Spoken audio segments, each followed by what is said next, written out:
What it do, my raza? Your boys coming through once again with a new video. In today's video, we're gonna talk about what happens after somebody gets hit in a prison yard.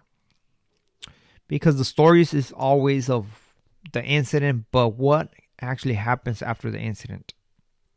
See, I was lucky enough to become assigned to a firehouse, meaning me and 7 other individuals, we were responsible to provide any assistance, medical assistance to the facility, or when an emergency popped up, we were basically their 911. As for the streets, we were providing aid to any accidents or any fires within a certain miles away from the institution. So during my period of a firefighter, that's what you want to call it, I witnessed a lot of people being fly out of the institution, and some people that actually came on some stories, right? Which later on I'll probably gonna drop. But the thing about this is that you are hit with reality and you see what actually takes place after the incident and the yard. So usually we'll have a radio, not with us, but we have a radio in our living room because it's basically like a house outside the institution. So we have a radio, and we hear whenever there's a code in whatever yard. They'll call code 3, right? Right there, we know that something's about to happen. So what we do is basically we tell all the guys, hey man, there's a code 3 on this yard. Be close just in case something pops up, right? So once they pick up that victim from that yard, right, who gets removed or something happens in where he got hit multiple times, and he's gonna be needed to be transported to an outside hospital by flight, med flight, right? They call, once he goes to med, they will call 911 and report the incident.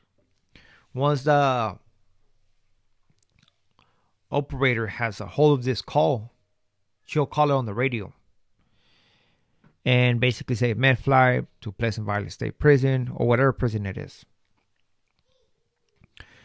Once it goes to Pleasant Valley State Prison, the operator knows that we got jurisdiction right there, meaning that our siren is gonna go off. Be like, hey man, get ready. So we gear up with our structured gear and we jump on our 2 engines. There's 2 engines that we have right there. Well, actually we had 3, but there's 2 engines that we use. So we already know where this MedFly will land. So we make sure that everything we spray all around where the helicopter is gonna land, just because you don't want them to pick up dust and nothing to go bad, right?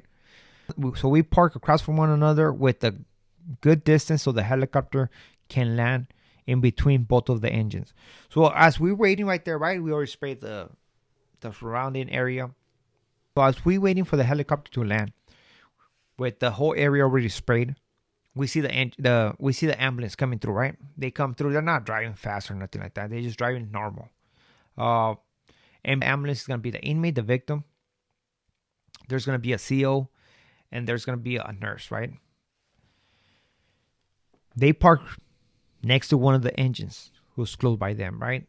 And usually the CO gets off. So at that time, we go over there to see what's going on. You want to see what's going on, right? So you ask as the cop, man, what happened? What's up?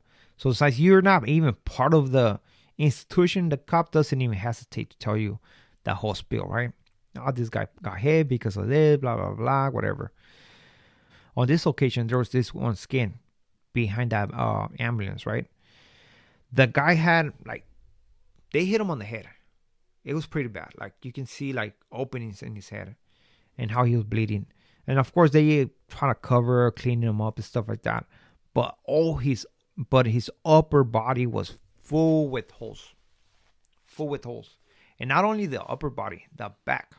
Because once we moved him, his upper body was full of holes, man. At this point, we just I mean, I'm just looking at that guy like, damn, man, just seeing the impact of politicking in prison, right? I can only imagine what he's going through. He's lost his thoughts. The guy's not speaking to nobody. He's basically quiet.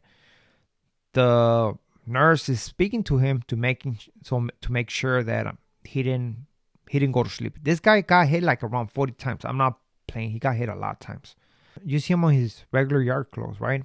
With his shorts, with his white shirt, and the guy's lost, man. The guy's lost. Like, he's not speaking,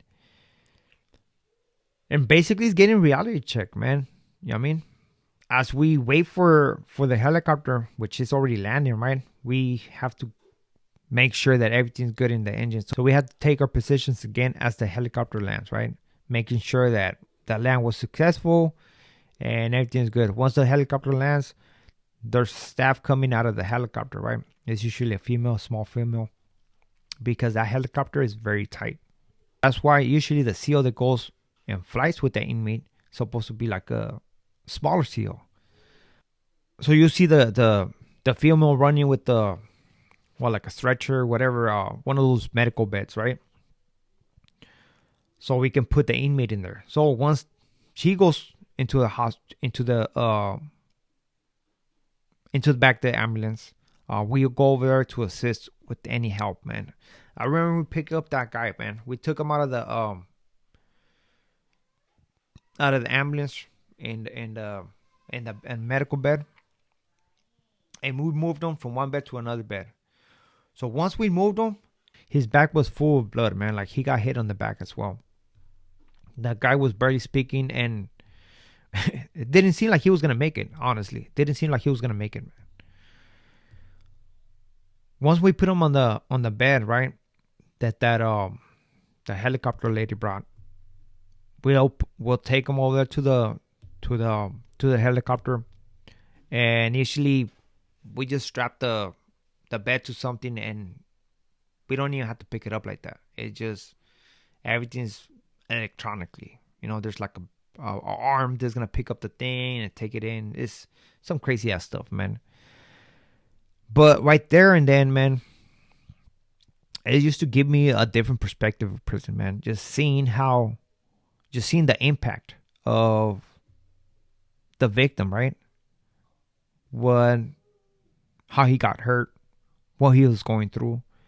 And sometimes those inmates talk, you know what I mean? They conversate with you. But for the most part, they're just quiet and deep in their thoughts, just thinking about what took place and maybe questioning their decisions in life. Eventually, the helicopter bounces, takes him to over there. And on this occasion with that guy, man, who got hit a gang of times, like I'm saying, like 40 or plus times, he made it. The guy made it. But we never...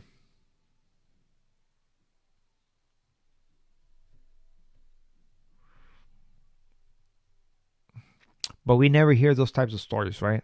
The stories from the outside, because everybody can tell a story and see something from far away, but actually to be in front of that victim and seeing the damage that he received, that's something else. So with this being said, man, we are out to next video. Muchas gracias.